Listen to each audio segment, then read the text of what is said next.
Welcome to the Explainer. You know, every time you stream a movie, search for something online, or even just use an app on your phone, you're tapping into this massive, invisible web of computers all working together. Today, we're going to pull back the curtain on the architecture that makes it all possible: distributed systems. So get this. By 2025, the amount of data in the world is expected to hit 163 zettabytes. That's 163 with 21 zeros after it. A number so huge it's almost meaningless. And that data explosion meant the old way of doing things, just having one big, powerful computer, was totally, completely obsolete. Right, so how do you deal with that? Well, the short answer is you can't. Not on one computer anyway. The whole idea of just building a bigger, faster machine, what we call vertical scaling, it just hit a wall. It got too expensive, and we literally started bumping up against the laws of physics. We needed a whole new way of thinking.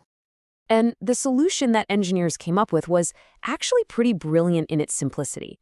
They thought, okay, instead of one giant, expensive computer, what if we could get thousands of cheap, normal computers to act like they were one single cohesive unit? This is the classic definition right here, and the key word is appears. The whole goal is to create an abstraction, to hide all the insane complexity of this giant network of machines, so that to you, the user, it just feels like you're talking to one incredibly powerful computer. And this approach completely changed the game. Think about it. With one big machine, a single piece of hardware fails, and your entire system could crash. That's a single point of failure. But in a distributed system, you expect machines to fail. It's designed for it. That gives you fault tolerance. And instead of buying a bigger, pricier server, you can just add more cheap ones to the group. That's horizontal scalability. When you really boil it down, any of these massive systems has to solve two huge fundamental problems: how to store all that data, and then how to actually do work on it. So first, you have distributed storage. That's all about chopping up data and spreading it safely across hundreds or thousands of machines. Then you have distributed computing, which is the framework for running calculations on all that data in parallel, right where it lives. You can't really have one without the other. They're the foundation for everything from Hadoop to modern tools like Apache Spark. Now, to make this all a bit more real, let's take a look at one of the systems that basically kickstarted this whole big data era: the Google File System, or GFS. Back in the early 2000s, Google was facing a mind-boggling problem: how to index the entire internet. It was an impossible task for any computer you could buy at the time. Their solution, GFS, was revolutionary. They proved you could build a ridiculously scalable and reliable system using thousands of regular, off-the-shelf, cheap computers. The design was just beautiful. They had a single master computer that acted like a librarian. It didn't hold the data itself, but it knew where everything was. And the data itself, it was broken up into 64 megabyte pieces, or chunks, and copied across thousands of other machines called chunk servers. That GFS paper became the blueprint for the entire open source world. It directly inspired Hadoop's HDFS. And when you paired that with another big Google idea called MapReduce, a way to process all that data in parallel, well, those two things basically lit the fuse for the entire big data revolution of the 2010s. But here's the thing: building these systems isn't just about clever engineering. There is a fundamental, unavoidable trade-off baked into the laws of how these systems work. It's a choice every single architect has to face.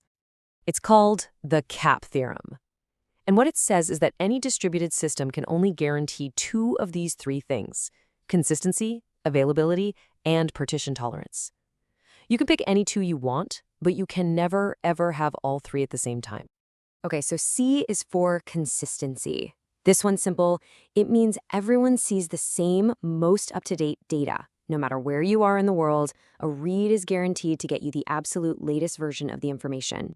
A is for availability. This means the system is always on. Every time you ask for something, you get a response. It might not be the most recent data, but you won't get an error. The lights are always on. And P is for partition tolerance. This is crucial. It means the system keeps working even when the network gets messy, when some computers can't talk to others because of a network failure. The system doesn't just fall over and die. Now here's the kicker. In any system that's spread out across the world, network failures aren't just possible, they're a fact of life. They are going to happen. So you have to design for partition tolerance. You can't sacrifice it. And that forces every engineer into this incredibly tough choice. When the network breaks, do you choose consistency or do you choose availability? And that one choice defines everything.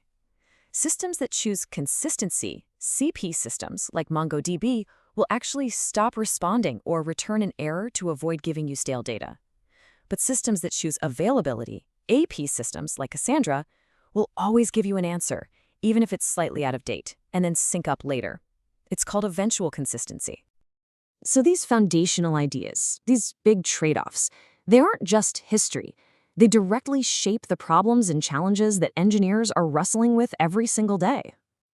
I mean, engineers are in a constant battle against the speed of light. That's network latency. They're designing incredibly complex algorithms just to get data to agree with itself across continents, all while trying to secure these massive systems and just keep them running without going crazy from the complexity. And this is why it really matters to you. That choice between consistency and availability, that's the difference between your bank transaction being 100% accurate, that's a CP system, and your social media feed loading instantly, even if a post is a few seconds old. That's an AP system. These aren't just abstract ideas, they shape your entire digital life. From global finance to artificial intelligence, distributed systems are truly the invisible backbone of our modern world. And as we demand more and more from them, the fundamental challenges aren't going away. They're just getting more complex, forcing the next generation of engineers to make entirely new kinds of impossible choices.